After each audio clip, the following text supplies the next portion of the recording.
before you drive the all-new Rivian R2, there are a few things you should know. These quick tips will help you spend less time figuring out the controls and more time enjoying what this electric SUV can actually do. Let's jump in. Getting inside is simple. Just tap your Rivian keycard against the driver's door handle to unlock the vehicle.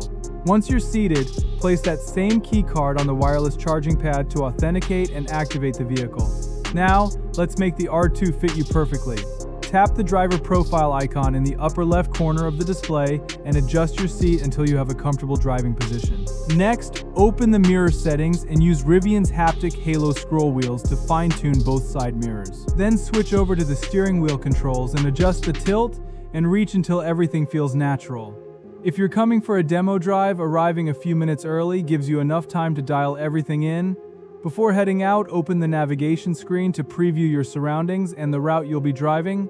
Then tap the Drive Modes menu to personalize how the R2 responds. Here you can adjust ride feel, regenerative braking strength, and stability control settings based on your driving style. Ready to go? Press and hold the brake pedal to power up the vehicle. Pull the gear stalk down for drive, push it up for reverse, and press the button on the end to select park, and that's it. You're all set to experience the Rivian R2 and see why it's one of America's most anticipated electric SUVs.